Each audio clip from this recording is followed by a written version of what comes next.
What if I told you that the world of Middle-earth was not simply built, but sung into existence, that before the battles of elves and men, before the rise of Morgoth and the One Ring, there was a song once so powerful that it shaped the very fabric of reality? But what happens when a melody of harmony is interrupted by a discordant note of rebellion? This is the tale of the beginning of how light and darkness first clashed, and how the fate of ardor was decided before time itself began in the beginning.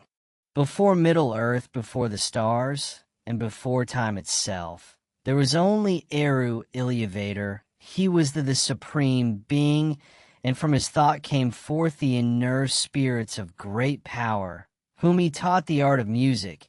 It was through this music, the unend, the great music, that the very foundations of the world were laid. At first the melody was pure, a symphony of harmony sung by the Ainur under Yud's guidance. But among them was Meleir, the mightiest of their kind, who sought to weave his own themes into the music, striving to bend it to his will. His notes were discordant, filled with pride and ambition, and where he sang the harmony faltered. But Iluvatar in his wisdom did not silence Meleir.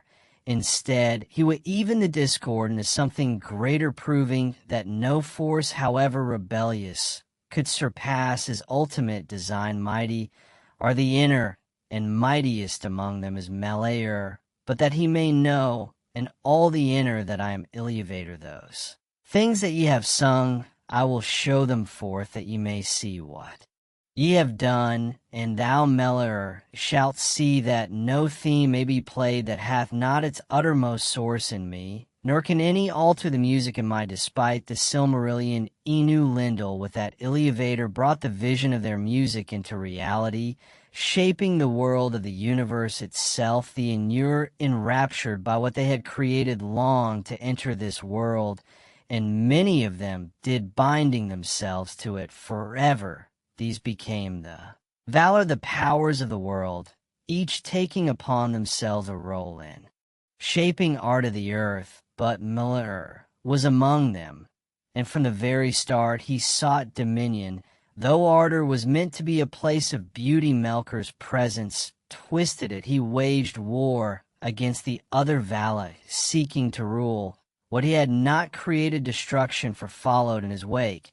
And the Valar, weary of his malice, withdrew to the western lands of Aman, where they built Valinor, a realm of light and splendor. The world was still young, and there was no sun nor moon, only the light of two colossal lamps, Ewan and Oral, crafted by Olli, the smith of the Valar. These lamps bathed ardor in eternal day. But Meleir, lurking in the farthest reaches of the world, could not bear their brilliance in a single devastating strike. He cast them down, shattering the land and throwing the world into darkness. Once more realizing they could not defeat him entirely, the Valar retreated behind the Puri Mountains, the tallest peaks in existence, shielding Valinor from Melkor's wrath. And there, in the heart of their sanctuary, Yavna, the giver of fruits, created something even more wondrous than the lamps. The two trees of Valinor, Telperion, the silver tree, and Laurelin, the golden tree Shah, with an ethereal light, their radiance illuminating Valinor, while the rest of the world lay in shadow. Meleir, however, was not idle. His malice fest, his hatred grew, and though he had been driven away, his hunger for domination remained the seeds of his next great betrayal were already taking root in the twilight of creation, where light and darkness clashed, the seeds of chaos, where SWN and Melkor's shadow loomed over Array. But soon a new light would rise, the tree of Valinor. Thus it was that the Quendi found a friend and ally in or the huntsman, yet many of the Quendi were filled with dread at his coming.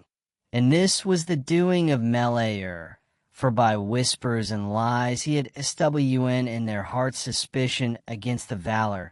making them afraid of AR's noble form and voice, and urging them to flee into the shadows and be lost while.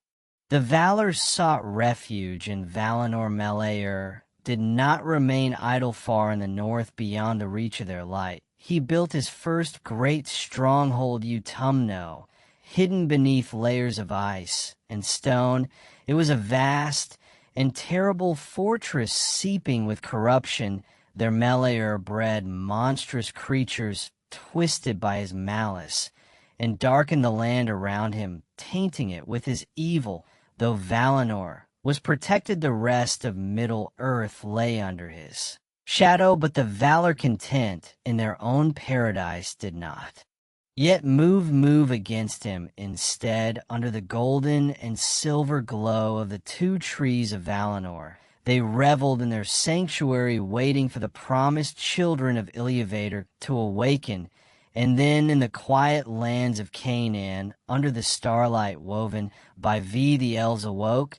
They were the Quendi, the firstborn of Iluvatar fair, and wise beyond any other race. Their eyes beheld the stars before any other light, and they marveled at their own voices, naming themselves the ones who speak, yet they were not the first to find each other. Melair, always watching, always scheming, reached them before any of the Vala did. In the darkness of Middle-earth, whispers spread, fear took root. Some among the elves vanished, stolen into the shadows, never to be seen again.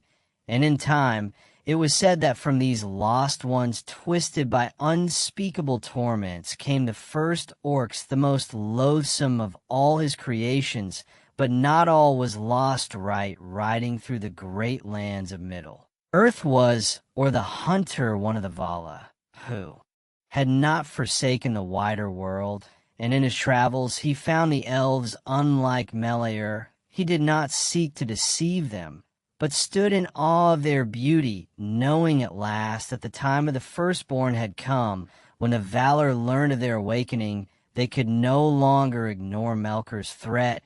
He had to be stopped before he could corrupt them also. Began the war of the powers, the first great battle for the fate of Middle-earth. From the gates of Valinor, the Vala came forth in full might, led by Tulkas, the strongest of their kind. Mountains crumbled, and the earth split as their armies clashed with the dark hordes of Utumno. The very shape of the world was changed as fire and war ravaged the lands. And at last Melair was defeated, dragged from the depths of his fortress. He was shackled with Angenor, the unbreakable chain, forged by Ai, and brought in chains before Manwë, the king of the Valar. For 3 ages of the world he was imprisoned in the halls of Mandos, and for a time Middle-earth knew peace. But even in chains the dark enemy was not truly defeated. His malice could not be undone so easily. With the war won, the Valar turned their attention back to the elves, believing it was their duty to guide and protect them. They sent forth a summons. The elves were invited to leave Middle-earth and dwell in Valinor under the light of the two trees. And so began the great journey. But not all would go. Some feared the call, their hearts mistrustful from Melkor's poison. These became the Avari, the unwilling who remained behind. Those who accepted were named the Eldar, and they set out toward the west, guided by Or himself. The journey was long and perilous. Many fell away along the path. The Telly lovers of the sea lagged behind. Some among them turned aside, entirely settling in the wilds of Middle-earth. Among them were the Nandar, ancestors of the elves of Lotan. Others, lost in the forests of Beleriand, would become the Sinnar the Grey. Elves under the rule of Elu, Thingol the One, who would one day become the mightiest king of the elves in Middle-earth. Those who remained steadfast, the Vanir and Dor, finally reached Valinor. There in the blessed lands they beheld the light of the two trees, brighter than any starlight they had ever known. Yet even as they set into this paradise far to the north, Utumno lay in ruin, but Ongban Melkor's second fortress still stood deep within its pits. Sauron, his greatest lieutenant, remained hidden, biding his time. And though his master was gone, his will endured in. The darkness, the shadow waited for Melkor's captivity, was not eternal. His silver tongue and honeyed lies would soon work their poison once more. And when he was freed, he would return not as Melor the Great, but as something far more terrible, Morgoth. Then Fëanor swore a terrible oath straightway. He took a mighty vow, and his 7 sons leapt beside him, and red as blood shone their drawn swords in the glare of the torches. They swore an oath which none shall break, and none should take by the name of Iluvatar, calling the everlasting darkness upon them, if they kept it not to pursue with vengeance and hatred to the ends of the world valor, demon, elf, or man, as yet unborn, or any creature great or small, good or evil that time should bring forth, until the end of days, whoso should hold or take or keep a Saral from their possession for 3 ages, Morgoth remained bound in the halls of Mandos, a prisoner of the Vala. And when his sentence ended, Manwë in his wisdom, but also in his mercy, granted him freedom. It was a decision that would doom countless lives. Morgoth, ever the deceiver, humbled himself before the thrones of the Vala, feigning sorrow and repentance. He walked among the elves of Valinor, weaving his lies into their ears like poison. Endor, the most skilled and ambitious of the elves, were his perfect prey. He spoke to them of great lands beyond the sea, where they might rule kingdoms of their own. He whispered of the Vala's jealousy, claiming they sought to keep the elves as mere servants rather than allow them to wield true power. And among all the Norwun was more susceptible than any other Fëanor, the greatest of their kind. Fëanor was the son of Finwë, king of the Nor, and he was unlike any elf before him. His hands were the most skilled of all craftsmen, and from his forge came his greatest creation, the Silmarils, 3 perfect gems that captured the very light of the 2 trees of Valinor. These jewels were beyond price, sacred even to the Vala, but Fëanor guarded them, jealously refusing to share their beauty with any but himself. And his house Morgoth coveted the Saral above all else. He whispered to Fëanor that the Valar desired them for themselves, that they would never allow such beauty to remain in the hands of Endor. And when Fëanor's half-brother grew weary of Morgoth's presence and sought to bring peace between their people, the Dark Enemy used this as his final stroke. He convinced Fëanor that Fingolfin sought to usurp him, to steal his father's throne, and take the Saral for himself. Enraged, Fëanor drew his sword against his own kin, threatening Fingolfin in the heart of Tirion. For this crime, the Valar banished Fëanor from Tirion, and he left with his 7 sons to the northern stronghold of Foros, where he locked away his treasures, including the Sairs, far from the reach of the Valar. And then the darkness fell. One fateful night, Morgoth struck alongside Angolion, the monstrous spider of Ather. He came to Valinor in secret. With his black spear he pierced the 2 trees, and as their lifeblood spilled onto the ground and Goyen devoured their light, the world was plunged into darkness. And for the first time the Vala were powerless. Then Morgoth went to Ferminos. Finwë, king of the North, stood alone against him. He was the first of the elves to be slain. Morgoth took the Silmarils and fled north, escaping to Angband, where he set the jewels into his iron crown. From that moment on he was no longer Meleir, the Vala. He was Morgoth, the black foe of the world. When Fëanor learned of his father's murder and the theft of the Silmarils, his wrath was beyond measure before the assembled, nor beneath the blackened sky of Valinor. he swore the most terrible oath ever uttered, the oath of Fainur. His 7 sons joined him, Mados, Maglar, Keliur, Caranther, Kirin, Amrod, and Amras. They vowed that no force in existence, not elf-man, nor even the Valor, would stand between them and the Silmar, any who withheld the gems. From them would be enemies, cursed forever, tears unnumbered. Ye shall shed, and the Valor will fence Valinor against you and shut you out, so that not even the echo of your lamentation shall pass over the mountains. This was the doom of Mandus, the prophecy spoken by the Vala, judge himself, warning them that their path would lead only to ruin. But Fu did not heed the warning. With his people at his back, he led the indoor toward the shore, for they needed ships to cross the sea to Middle-earth, but the only ships in Valinor belonged to the Tier, the elves of the sea. When the Tier refused to give them passage, Fainur and his followers took them by force. Thus was the first kinslaying, the first time elf slew elf, and the waters of Alqui ran red with blood. With the stolen ships, Fainur set sail with his closest followers, but when they reached the shores of Middle-earth, he betrayed his own kin once more. Rather than return for the rest of Endor, he burned the ships, leaving his half-brother Folin and his people stranded. But Folin would not turn back.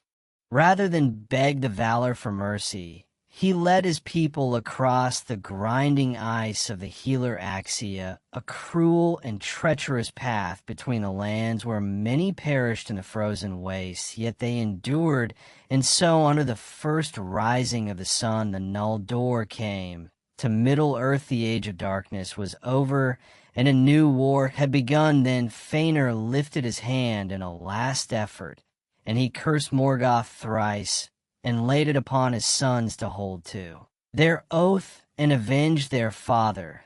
Then his spirit left his body and fled to the halls of Mandos, and the flame of his heart was extinguished. The Nor had returned their vengeance, burning as fiercely as the new risen sun. Fainur, leading the first host, wasted no time. He marched upon Angband, where Morgoth sat upon on his dark throne. The Serral, bound to his iron crown, the Dark Lord, was unprepared. His armies had long grown complacent in the age of starlight, believing no force could challenge them. Thus began the danger, newing Gilith the battle under the stars. The Norse struck swiftly, cutting down Morgoth's forces with a fury unmatched. Orc legions were slaughtered without mercy, their commanders broken. In the first assaults, the elves pursued them all the way to the gates of Angband, where Morgoth's greatest terror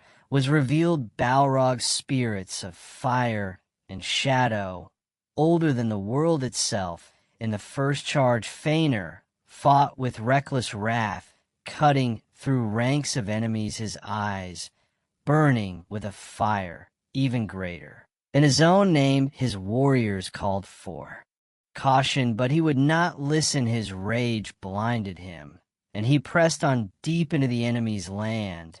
And then in the shadow of Angband, Morgoth's trap, was sprung a host of Balrogs led by Gothmog. Their captain fell upon him alone, surrounded. Fainur stood against them. He fought as no elf had fought before, nor would again, slaying many of the demons. But the fire of his soul burned too brightly. His body could not contain it. He was mortally wounded. Before he died, his sons reached him, driving back the enemy. Long enough to hear his final words, he cursed Morgoth thrice and bound his sons once more to their oath, commanding them to reclaim the Serral.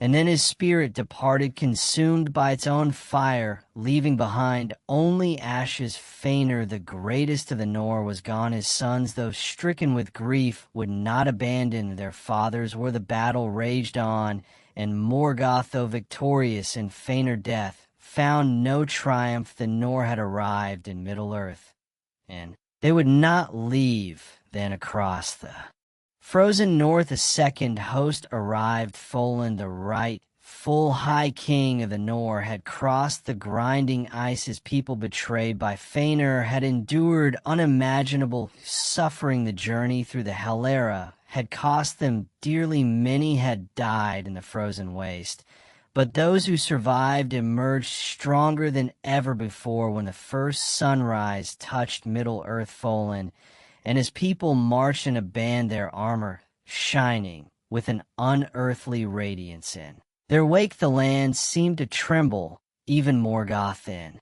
His fortress felt the weight of their arrival. The Dark Lord did not dare to face them for a time. Peace settled over the land, as much as could exist in a world where Morgoth still dwelled. The Norse spread across Beleriand, claiming lands and fortifying their defenses. Immoes, the eldest of Fëanor's sons, sought to uphold his father's war, but Morgoth was cunning. Rather than fight openly, he sent messengers offering peace, promising alliances. Mottos. Proud and eager, agreed to a parley. It was a trap. Morgoth's forces seized him, dragging him in chains to Angband to break his spirit. They bound him by the wrist to the cliffs of Thangordrim, leaving him to hang over the abyss, tortured day and night. Yet Immoes did not break. Fingolfin, now king of the Nor, did not abandon his kin, though he despised the sons of Fëanor for the kinslaying. He would not leave one of his people to suffer under Morgoth. And so Fingin, the valiant son of Fingolfin, set out alone with no army, no allies, no hope of victory. He climbed the mountains of Thangordrim, braving the fires of Angband, seeking his captive kinsmen. When he finally found Maus, the sight was horrifying. His body was wasted, his spirit strong, but his arm blackened by poison. With no way to free him from his chains, Fingin prepared to end his suffering with a swift stroke. But in that moment, Thoron Dor, Lord of the Eagles, descended from the heights, carrying them both away. Yet the chains of Morgoth could not be undone. Maus, in an act of his own resolve, commanded Fingin to cut off his right hand, severing himself from his prison. And so he was freed, but at great cost and gratitude for Fingin's valor. Mottos renounced his claim to the high kingship, acknowledging Fingolfin as king of the Nor. This act healed the rift between the two houses, but their doom was already woven, for in the depths of Angband Morgoth sat upon his throne, and upon his brow the cerul still burned. The war was not over, it had only just begun. Thus began the siege of Angband, which lasted well nigh 400 years. Morgoth was straitly enclosed, and could not venture forth, for his might was still less than that of his enemies, and he was hemmed in by watchful foes. Morgoth had been driven into the depths of Aang and his legions, broken, his spies hunted, but he was not defeated. As long as the cerul burned upon his crown, the war could not end. Recognizing this, Folin, high king of Endor, gathered his people in their allies to strike a blow that Morgoth could not recover from. The sons of Fëanor, sworn to their dreadful oath, joined him. Even the Cinar of Dorth under King Thingol began to fortify their hidden realm. Thus began the siege of Angband, a war not of SFT battles, but of long grinding attrition. For nearly 4 centuries, the Nor held the north, building great fortresses that locked Morgoth within his dark domain. Madros, now hardened by his torment, ruled from Himring, an unassailable stronghold. His brothers established watch posts across the lands, ensuring Morgoth could not move freely to the west. Folin held Hithlum, ever watchful his people, enduring the long years of siege. Further south, Finn Rod Felagund, one of the wisest of the Nor, ruled from Nagon, a mighty fortress carved into the stone, built with the aid of the dwarves of the Blue Mountains. And hidden in the mountains, Turin, son of Fingolfin, began work on the greatest city of the elves, Gondolin, the hidden kingdom or realm that even Morgoth would not find. For a time, the world knew peace for the first time. Since the fall of the two trees, the free peoples flourished. The elves spread across sea, and crafting great works, ruling in wisdom. Even men, the second-born of Iluvatar, began to arrive in the west, settling among the Eldar, and learning from them. The three houses of the Eden, the houses of Beer, Hader, and Halth, became great allies of the elves, sworn enemies of Morgoth. It was said that Morgoth himself feared men, for their fate was unknown to him, and they bore a will he could not control. But even as the nor ruled in strength the shadow of Morgoth, never truly fill Ed deep beneath Thangordrim. He bred horrors in the dark, creatures more terrible than any that had walked the world before. New monsters, new weapons, new betrayals. And then when the world had grown comfortable, when the elves had forgotten the full measure of his wrath, Morgoth struck one bitter night, when the stars shone cold and distant Angband erupted in flame. Rivers of fire poured from the mountains, black smoke darkened the sky. The ground itself trembled as Morgoth loosed his greatest weapon. The first of the great dragons, his name was Garung, the father of dragons, a monstrous beast of fire and ruin, still young, but filled with terrible power. His armor was impenetrable, his breath burned the land, and his gaze alone could break the will of the strongest warrior. The siege of Angband was shattered. The elves, caught unprepared, suffered heavy losses as Garung and the legions of Morgoth poured forth the watchtowers of.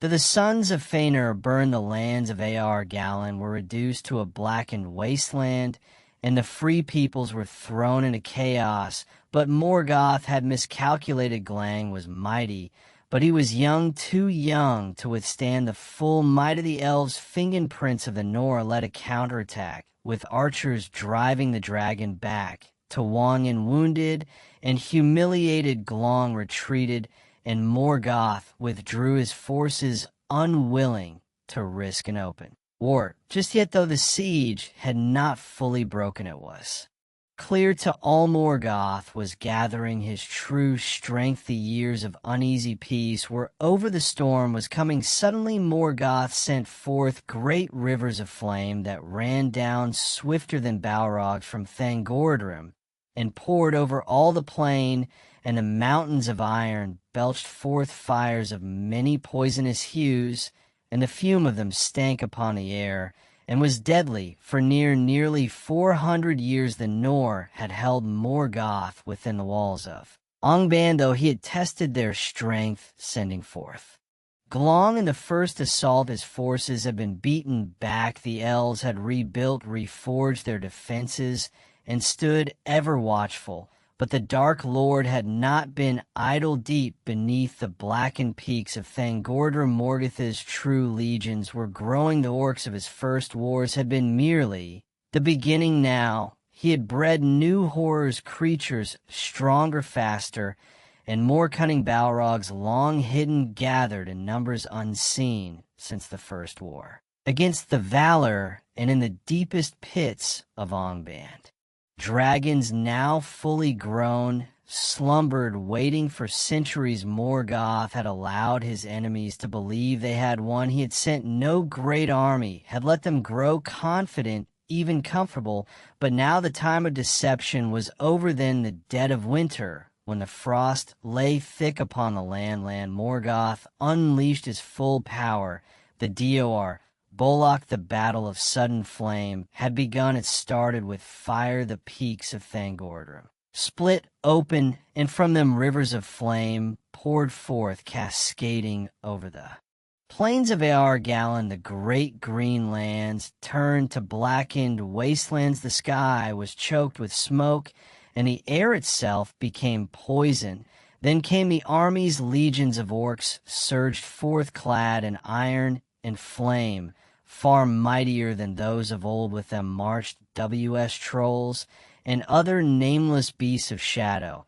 Above them the Balrogs strode in a battle. Once more their whips of fire, cracking through the gloom, and at the head of it all Glang returned no longer a young and less beast, but a fully grown dragon, his armor thick as plate, his eyes burning with cruel intelligence. Nothing could withstand him. The null door caught in the fury of this onslaught, where shattered the great watchtowers of the sons of Fainur, Heiming, Aglon, Maglar's Gap, where the first to fall Medros, the strongest of Feanor's sons, fought with all his might. But even his fortress could not hold against Balrogs and dragons united. He was forced to retreat, and the eastern marches of Beleriand were lost. In the south the warriors of Dunan, Ongrad, and Egner, sons of Finn, stood their ground, but they were overwhelmed. Ongrad fell beneath the blades of the orcs, and Egner purpur is in flames. Their lands, once fair, were taken by Morgoth, and the highlands became a place of terror and shadow, known forever after as Tower Nin, the forest of night. To the west Folin, high king of the Nor, watched as his people fell one by one from his fortress in Hithlum. He saw the ruin of Endor, the burning of the lands, the death of kings, the retreat of the greatest warriors of his kind. And he knew the truth. Morgoth had won his grief and despair. He did the unthinkable. Folin rode alone to the gates of Ongband through the blackened ruins of the world. He passed his armor shining beneath the blood-red sky. The fires of Morgoth could not halt him, nor could the orcs that fled before him, for the wrath of Fingolfin was terrible to behold. His sword Ringel gleamed with cold blue fire, in his eyes burned with unbreakable fury. He came before Morgoth's gates and uck the doors with his blade, his voice ringing through the halls of Ongband. Thou coward, come forth and face thy doom. For the first and last time Morgoth, the black foe of the world, came forth in single combat. The battle was the greatest ever fought between elf and Vara. Morgoth, clad in black armor, wielded Gron, the hammer of the underworld, a weapon so great it shattered the ground with each blow. But Folin was swift as the windlight, as a shadow, dodging each attack with unmatched grace. 7 times he struck Morgoth, 7 wounds did he carve into the flesh of the Dark Lord. The land shook with each cry of pain, and the very fortress of Ongband trembled. But even the greatest of elves could not stand forever against the might of God. At last Folin faltered. Morgoth's foot came down like a mountain, crushing him to the ground.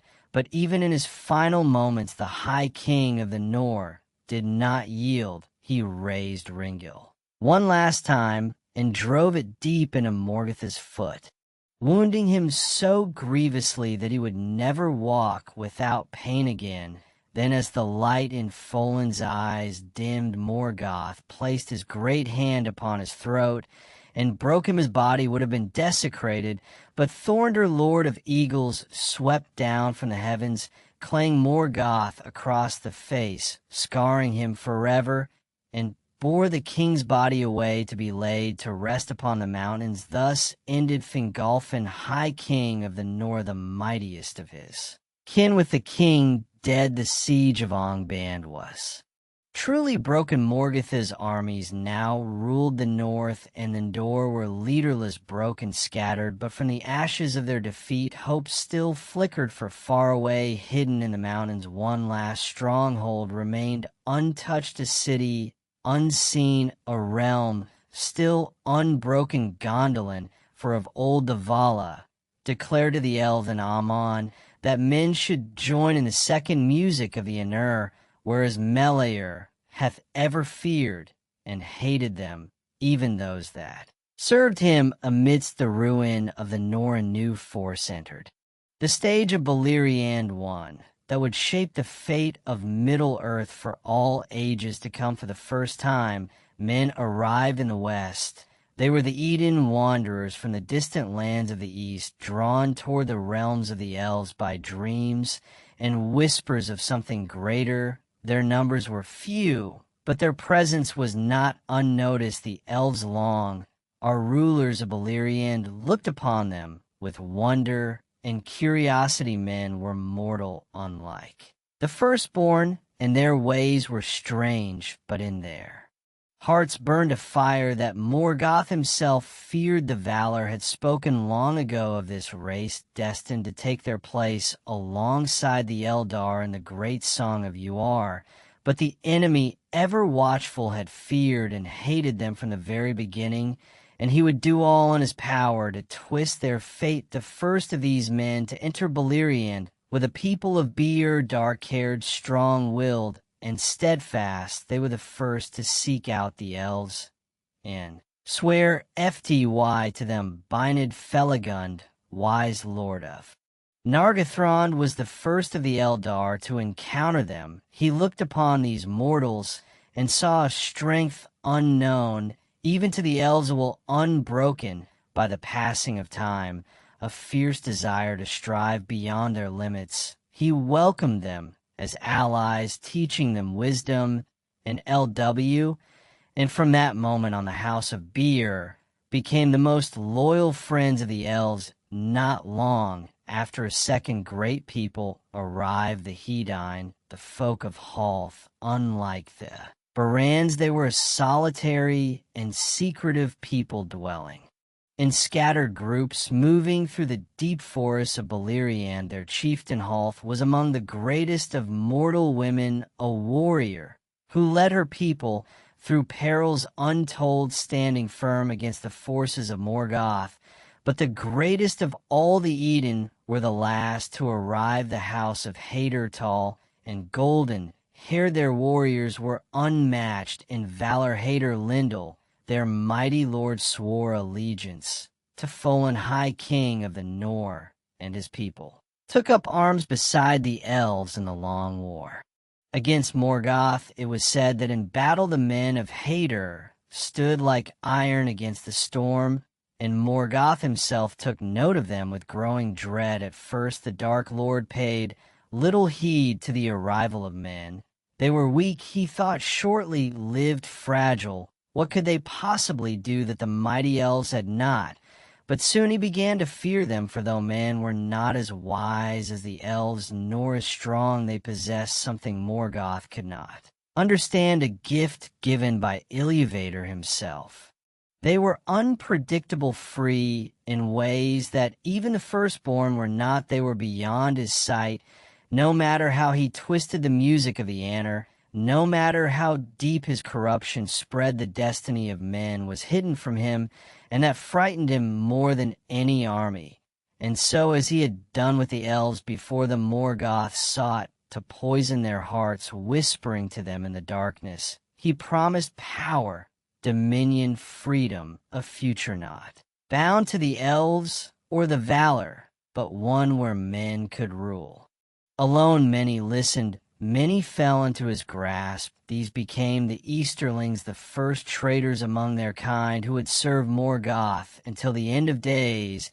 But the Eden did not waver. They fought beside the elves. They resisted the enemy.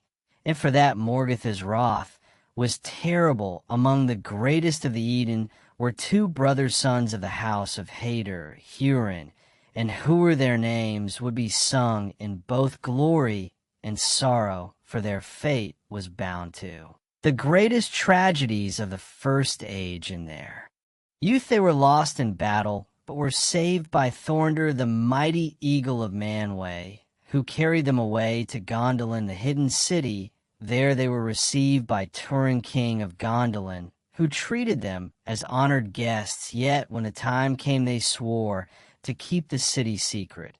And so they returned to the world, never revealing what they had seen. Hurin would become the mightiest warrior of his time, and H would sire a son whose fate would change the world. Two were the father of Arendelle, but the wrath of Morgoth was boundless, and he would soon turn his malice upon those who dared defy him. None more so than the house of Hurin.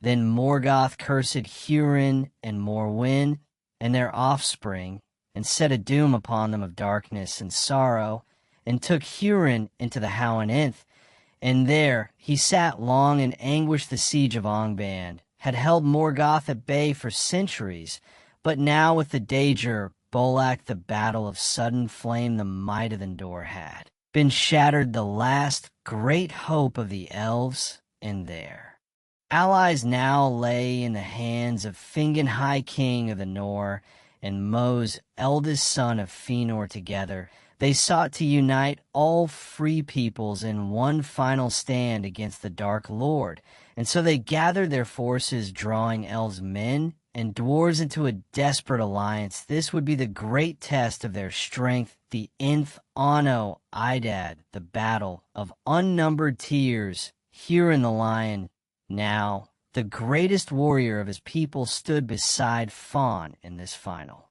assault, with him his brother H and the men of Dor.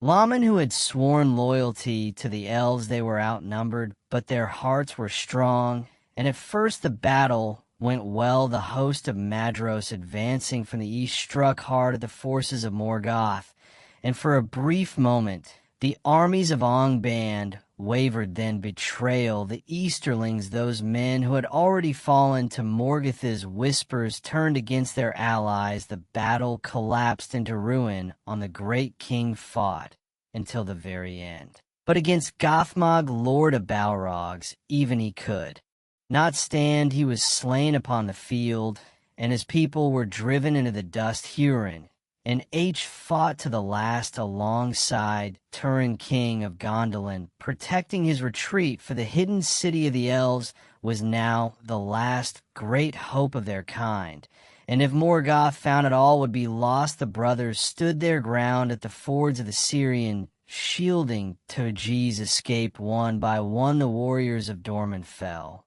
until at last Huir was struck down by a black arrow through his eye. Hurin fought alone with axe and shield. He stood against the horde, and for every enemy he cried out in defiance, "In Tulliver day shall come again." 70 times he slew before they overwhelmed him, but Morgoth had commanded that he not be killed. Bound in chains, Hurin was dragged before the Dark Lord. Mor mocked him, offering him a place at his side, if only he would reveal the location of Gondolin. But Hurin laughed in his face, saying, "You are not the lord of men, and shall not be, though all ardor and all the seas become your dominion beyond the circles of the world. You shall not pursue those who refuse you." Morgoth's wrath was terrible, but rather than slay Hurin, he devised a fate far worse than death. From the peaks of Thangordrum he cursed Hurin and all his kin, dooming them to darkness, suffering, and despair. And to make him witness it all, he set him upon a great stone, where his eyes would see and his ears would hear all that befell his bloodline.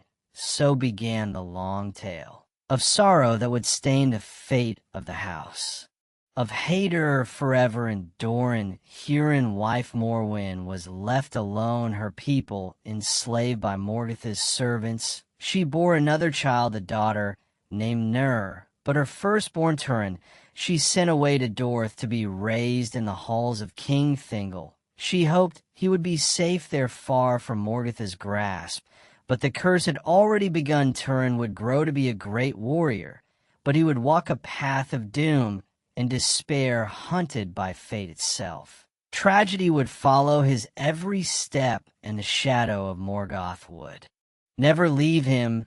And far away upon the blackened cliffs of Thangordrum, Hurin watched, powerless to stop it. Then Turin said, "Great is the fall of Gondolin in the darkest days of the First Age, when Morgoth's dominion stretched across the land. A single light remained hidden from his gaze. Gondolin, the last great stronghold of Endor, stood in secret, its white towers gleaming beneath the stars, untouched by war. It was founded by Turin, son of Fingolfin, who, guided by the Vala's whispers, sought refuge where the Norm might rebuild what had been lost long. Had he wandered before he found the hidden valley of Tum Laden encircled by the mountains of the Akarath here, he raised Gondolin a city to rival even Tyrion of Valinor. It was a place of unmatched beauty, its streets lined with fountains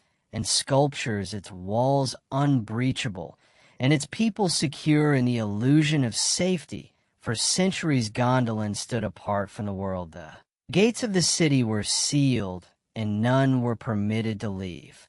Only Thorndr, Lord of the Eagles, flew above its peaks, keeping watch for any sign of the enemy. The hidden city became the last beacon of hope in a world where Morgotha's shadow deepened with every passing year. Yet even the mightiest walls could not hold back fate, though Gondolin remained hidden. The will of the Vala did not forget it. The Vala Ulmo, Lord of Waters, foresaw that Gondolin doom would come if it remained isolated, and so he sent a messenger to deliver a warning, but this messenger was not an elf. He was a man born of the house of Hader, cousin to Turin Turambar. From his earliest days, too, was marked by destiny as a child. He was orphaned by Morgotha's servants and raised by the last remnants of the Grey Elves of Mithrim, but his heart yearned for something greater. One fateful day, he was led by the Seven Swans to Venamar, the abandoned halls of Turgon's people. There he found armor and a sword left behind at the command of Ulmo himself. Then the Val of the Sea appeared before him, a being of unimaginable power and majesty. Ulmo spoke to of Galen's fate, commanding him to find the city and deliver his warning to its king. Guided by Verono, an elf of Gondolin, two journeyed through perilous lands, past the spies of Morgoth and the frozen wastes of the north. After a long and dangerous road, they reached the seven gates of Gondolin. Tur, a mortal man, became the first of his kind to enter the city when two stood before King Turan. He delivered MMO's warning: Gondolin must not remain hidden. Forever Morgoth would find it in time, and when he did, there would be no escape. The city must be abandoned before it was too late. But Turin, proud and bound to the splendor of what he had built, refused to listen. Gondolin was strong, its people mighty, its defenses unbreakable. He would not flee from Morgoth like a coward. Instead, he sealed the city, further cutting off all routes in or out. Mo's warning had been ignored as years passed. Too was no longer a stranger among the people of Gondolin. He was honored as the messenger of Ulmo, and in time he won the love of Idril, Sindel, daughter of Tun. This was only the second union of elf and man in the history of Middle-earth, the first being barren and Luthen. From their love was born Dil the Mariner, the child who would one day change the fate of the world. But even as Tu and Idril found happiness, a shadow was growing in the heart of Gondolin, for there was one who looked upon Idril with jealousy and hatred. Her own cousin Meglin's son of Eel, he had loved her in secret for years, though such love was forbidden among the elves. When Edil chose his bitterness turned into something far darker. Imagine ambitious and cunning, longed for power. He dreamed of ruling Gondolin, and he saw Tu and Arendelle as obstacles to his ambition. But more than anything, he despised Tu for stealing Edil's heart. And so when fate placed an opportunity before him, Maglin took it without hesitation. Venturing beyond the secret paths of Gondolin, Maglin was captured by orcs, taken before Morgoth himself. But unlike those who had died screaming in the dungeons of Ongban, Maglin did not resist. Instead, he betrayed his own people. Morgoth, ever watchful, had long sought the location of the hidden city, But even his spies had failed to find it. Now Maglin gave him everything: the secret ways, the weaknesses of its defenses, the plans of its fortifications. And in return Morgoth made a promise when Gondolin fell. Meglin would rule it in Morgoth's name. He would have power, and he would have Idril. The bargain was sealed. As the years passed, Megan returned to Gondolin.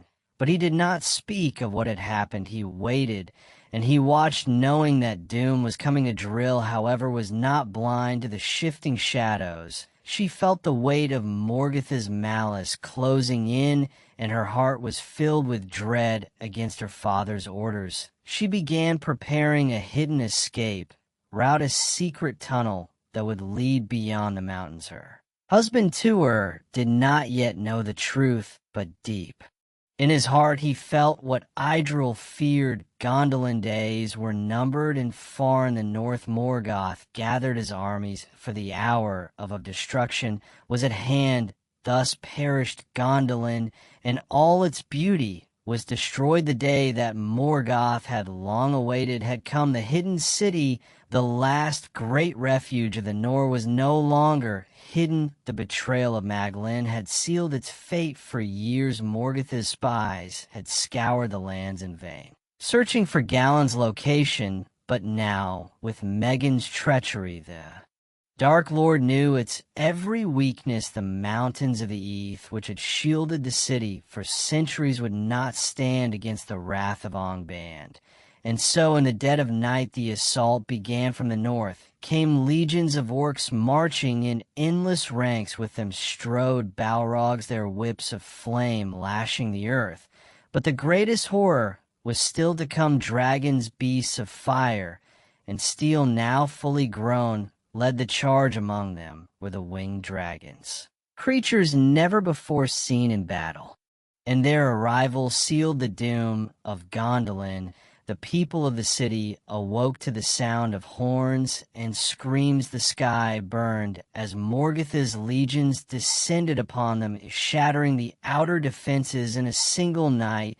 The 7 gates of Gondolin, long thought unbreakable, were torn apart as flame and shadow poured through the streets. The defenders fought bravely. Alone, captain of the guard, Led his warriors against the Balrogs. Glorfindel, the golden-haired lord of the house of the golden flower, stood upon the walls, rallying his soldiers. With Idril at his side, wielded his blade against the invaders, cutting through the black tide. But even the mightiest warriors of the Nor could not withstand the full force of Angband. Turin the king stood upon his high tower, looking down at the ruin of his people. At last he understood the warning of Ulmo. The valor of the sea Gondolin was doomed, and nothing could save it. Yet still he refused to flee. The city had been his life's worth, and he would die with it.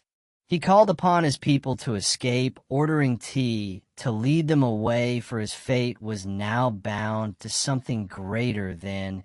As the towers of Gondolin collapsed around him, Turgon, last high king of the Noldor in Beleriand, fell beneath the ruins of his city. Amidst the chaos, Maglin made his final move. He had long coveted Idril, and now, with Gondolin in flames, he sought to take her by force. But Tuor, her husband, would not let it be so. On the high walls of the city, Tuor and Maglin clashed in battle. The traitor fought with all his cunning, but Tu's wrath was greater. With a mighty blow, he cast Megalin from the walls, and the false prince fell screaming into the abyss. His betrayal had destroyed Gondolin, and in the end he found only death. But even in ruin there was hope, for Idril had foreseen this doom, and in secret she had prepared a hidden escape route beneath the city, through tunnels carved in the deep or led the last survivors of Gondolin away from the flames. Yet even here Morgoth's reach followed them as the refugees climbed the narrow pass of Kurthorth. They were ambushed. From the sky descended a Balrog, a being of shadow and fire, Seeking to end their escape against this terror, Glorfindel stood alone. He faced the demon upon the mountain pass, and their battle shook the earth with his golden hair. Shining even in the darkness, he struck the Balrog again, and again at last he drove his sword deep into its heart, and the beast plunged into the abyss. But even in victory, Glorfindel fell with it. His body was lost, but his spirit would not fade in the ages to come. He would return. But on that night, the people of Galeen mourned their fallen champion. When at last the survivors reached the plains beyond, they looked back upon the ruins of their home. The once great city was no more. Gondolin, the last stronghold of Endor, had fallen into darkness. Yet all was not lost, for among the survivors was Indil, son of Tuor, and Idril, a child of both elves and men. His fate would not be bound to Beleriand alone, for he would one day seek the mercy of the gods, and through him the final war against Morgoth would begin. He voyaged into the west, seeking Valinor and the mercy of the Vala. But who among the gods would heed the voice of one alone? The first age was nearing its end, and the free peoples of Middle-earth stood upon the brink of annihilation. The great realms of the elves had fallen, Ngun, Dorth, Gondolin, all consumed by Morgoth's shadow. The sons of Fëanor, once mighty princes, had become little more than exiles, driven by their unfulfilled oath. And in the lands that remained the last remnants of the Eden, the faithful men suffered beneath the yoke of the Dark Lord. But in this darkness a single light remained, Arundel, son of Tuor, and Edil, a child of both elves and men. He alone carried the fate of two races upon his shoulders. As a boy, he had fled the fall of Gondolin, escaping through fire and ruin to the havens of Sirion, where the last of the free peoples had gathered. The refugees of Ban, the survivors of Gondolin, the scattered Sinnar, and the remnants of the house of Beer had found shelter by the sea here. They built a final sanctuary ruled red by Arundel and his wife Elwing, who carried the last Silmaril, the only one not bound to Morgoth's iron crown. But the oath of Fëanor had not been forgotten, even in their exile mottos, and Maglar, the last of Fëanor's sons, still sought the Silmarils. Bound by the cursed words of their father, they had lost everything: their brothers, their lands, their honor. Yet the oath still burned within them, a torment that could not be ignored. And so the doom of the Nord descended upon the havens of Sirion one night.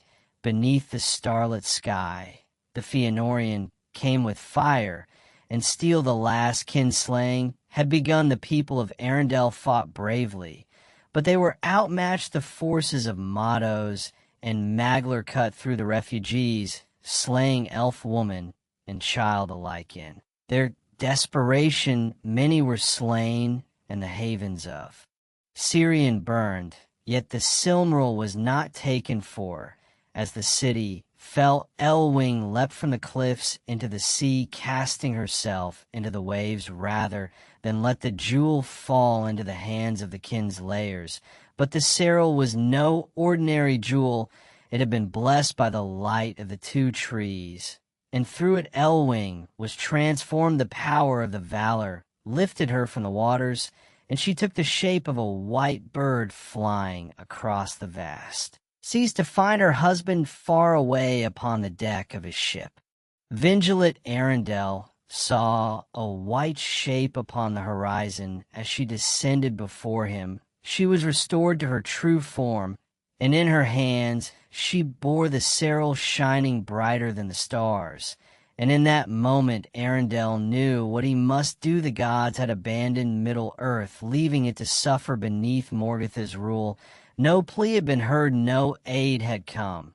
But now with the light of the Silmaril there was a path through the shadows, a road to the undying lands of Andal, though mortal would seek the forbidden Shores he would sail to Velino and plead for the salvation of the world. The journey was one of peril and despair. The seas of the west were enchanted, and no mortal vessel could pass through their barriers. Many before had been lost in the attempt, their ships swallowed by the deep. But Arenal was no ordinary sailor. Guided by the light of the Cervelo, sailed beyond the known world, past the mist that veiled a man, through the enchanted waters that had kept men and elves away for thousands of years. No mortal had ever set foot upon on the shores of Valinor until now.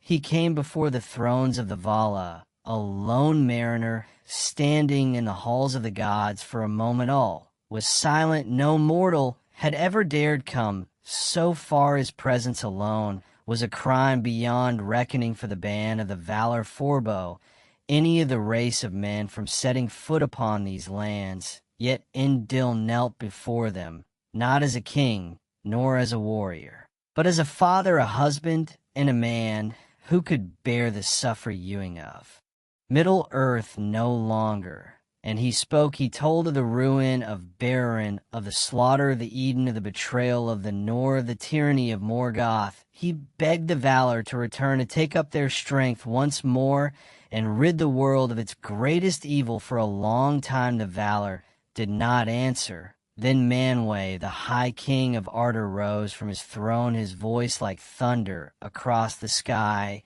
shook the heavens. The time of judgment has come at last. After centuries of silence, the Valor would go to war. The wrath of the gods was coming, and Morgoth would fall. Then came a day when the trumpets of the Valor rang through the skies, and their host descended upon Middle-earth, and Morgoth quailed. For centuries, the free peoples of Middle-earth had fought alone. Valor had watched from afar, bound by their own decree, unwilling to intervene in the wars of Endor. But now the time of waiting was over. Arendelle had succeeded. His plea had been heard, and the wrath of the gods was unleashed. The Valor, the Maya, and the hosts of the west prepared for war. At the head of the celestial army stood you, the herald of Manwë, greatest of all warriors who had ever walked the world. With him marched the Vanir, the most beloved of the Valor, their banners gleaming like the dawn. The Tari, though refusing to take up arms, sent their vast fleet, carrying the war of Aman across the sea. The Na of Valinor, long exiled from Middle-earth, now returned, not in rebellion, but in judgment from the west. They came, and Morgoth trembled. Upon his throne the war of wrath had begun. The armies of the Vala descended upon Beren in a fury unmatched by any battle before or after. The earth shook beneath their march, and the sky itself burned as the war hosts clashed. The first wave crushed Morgoth's forces, scattering his orcs like dust in the wind. The creatures of Angband, bred for endless war, found themselves outmatched by the immortal warriors of Aman. The Balrogs, those ancient demons of fire, emerged from the depths to challenge them. But even their flames could not stand against the might of the west. For the first time in history, Morgoth's forces knew fear. And then, in his desperation, the Dark Lord unleashed his final weapon, the great dragons of Angband. These were not like Garung, the father of dragons, nor the lesser drakes that had burned elven realms in centuries past. These were the winged dragons, the greatest terrors ever to rise from Morgoth's pits. Their wings covered the sky, blotting out the sun, and their fire consumed entire armies. In a single breath at their head flew Analagan, the black, the greatest dragon that ever lived, so vast that his wings spread like a storm across the sky. Beneath his shadow the battle turned. The armies of the Valor faltered, drift back by fire and terror. For a moment it seemed that even the gods could fall before the might of Morgoth. But then from the west a new light shone. Arendelle had returned, sailing Vinilo, the ship of silver. He soared through the sky, the cerul blazing upon his brow. And with him came Thorinder, Lord of the Eagles, and all his kin, the great birds of the peaks, the last allies of the free peoples in the heavens above band Arundel, and in Calagon met in battle for an entire day and night. They clashed among the clouds, fire against light, shadow against starlight. The heavens shook with their fury, and all who fought below gazed upward in awe and terror.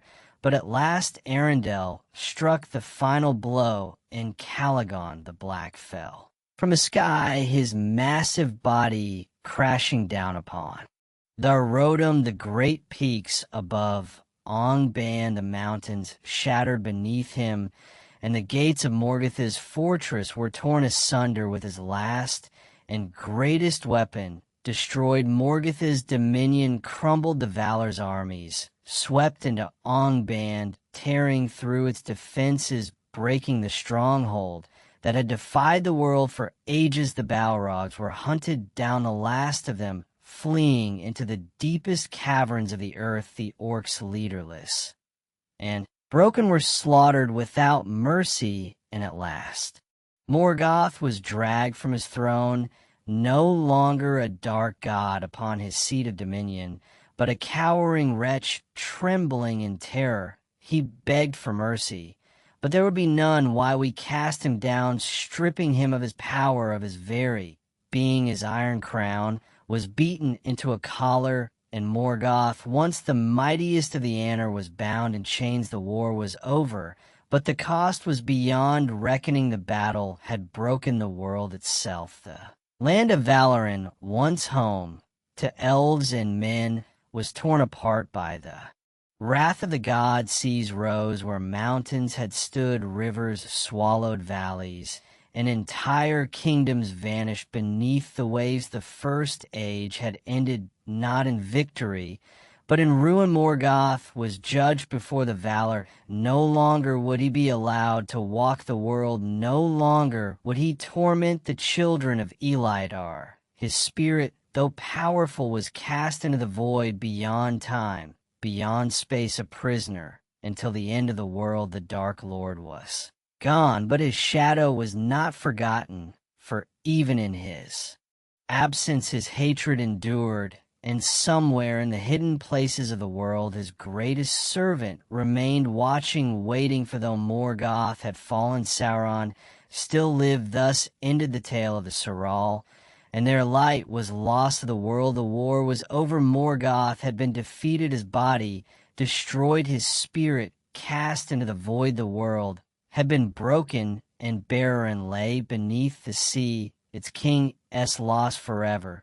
But even with the Dark Lord's fall, the oath of Fëanor remained unfulfilled. For upon the brow of Arundel, one Cerul Shah in the heavens, the other two, once bound to Morgoth's iron crown, had been taken by the Valor. And in the halls of Ammon, the last sons of Fëanor, Meos and Maglar, stood before them, their hearts still consumed by the oath sworn in their father's name. They had lost everything, their brothers, their lands, their people. All that remained was their curse of vow that would not let them rest. They had sworn never to let the Cerul rest in another's hands, and though they had once fought for glory, now they fought only for the madness that consumed them. And so, in the dead of night, they stole the jewels of fire, defying the judgment of the gods. But the oath had long since turned against them, as Midra closed his fingers around his prize. Fire seared through his flesh. The Cerul, once a thing of beauty, now burned him like the torments of Ongban. The judgment of the Valor had been spoken. The jewels would reject all unworthy hands. Midro, once the mightiest of Fëanor's sons, now stood alone in agony. The Cerul scorched his soul, filling him with despair deeper than any he had known before. At last, realizing that his doom could not be undone, he fled into the wilderness, and there at the edge of the world he cast himself into a chasm of fire, plunging with the Serral into the depths of the earth. Maglar, the last of his line, wandered alone upon the shores. He held the final Serral in his hands, and though it did not burn as fiercely as it had for his brother, he could still feel its curse weighed upon his soul. He had watched his kin fall, had seen the blood of his people spill in vain, and now he alone remained at last in sorrow. He cast the Serral into the sea, and so he faded into legend, walking the shores of Middle-earth, singing laments for all he had lost. It is said that his voice can still be heard upon the waves, mourning the fate of the North. The Serral were lost forever, one in the sky, one in the earth, and one in the sea. The war for them had shaped the world, and now they planted, but Sauron did not forget the West. Though Numenor had been blessed by the valor, though the Eden had been granted their great island kingdom, he feared them. Their might had been proven in the wars of Beren, and they had not been broken by Morgoth's corruption. Worse still, they had the favor of the valor, and they alone among men had wisdom beyond the reach of others. He knew that one day they would become his greatest enemies, and so he watched them. He waited for though Numenor was strong. Pride had already begun to take root in their hearts. They were not immortal, and no gift of the valor could change that. They feared death, and in that fear Sauron saw an opening. But Numenor was not yet ripe for corruption. The time would come first. He would turn his attention to the greatest threat that remained, the elves far to the north, beyond the reach of men. The elves had begun to rebuild. The great realms of Beren were gone, but new kingdoms rose in the lands that remained Gil-galad high king of.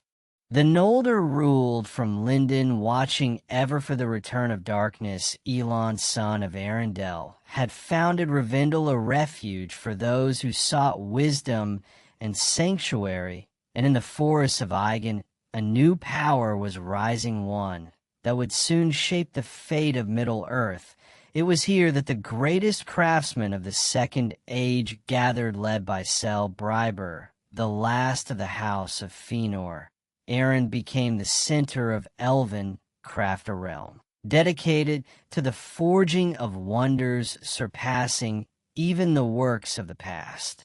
And it was here that Sauron would strike. One day, a stranger arrived in a region. He did not call himself Sauron. That name was hated among the elves. Instead, he took another name. He became Annatar, the Lord of Gifts. He came cloaked in beauty, speaking words of wisdom and peace. He did not offer war. He offered knowledge. The world had changed. He said Morgoth was gone, but darkness still lingered. He had come to help the elves shape a new future, to teach them the art of power beyond anything they had ever known, and many among them listened to the elves of Lindon. He was met with suspicion. Gil-galad and Elrond rejected him, sensing something dark beneath his fair form. As on the shipwright, the wisest of the Elder would not trust him. They forbade him from entering their lands, refusing his gifts.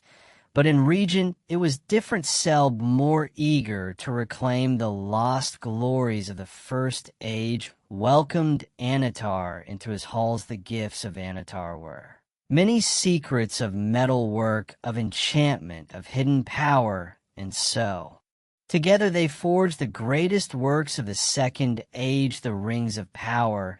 They were meant to be tools of preservation and strength, to make Middle-earth a reflection of Valinor, a place untouched by time.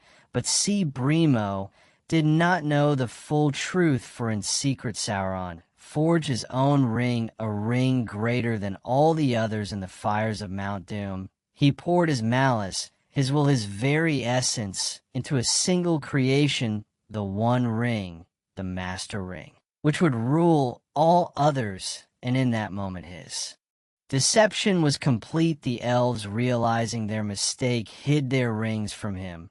But the damage had been done, the rings of power had been tainted, and their fate would lead Middle-earth into its greatest war. Yet meanwhile, in Numer the Shadow, continued to grow the Númenóreans. Once noble, had begun to desire more than what the valor had given them. Their fleets grew mightier, their cities grander, but in their hearts a hunger for immortality took root, and far away in the east Sauron smiled, but he did not need to conquer Numer by force one day. They would invite him in. The first age had ended, but the second age had begun in deception. The war of the gods was over, the war of the rings had begun.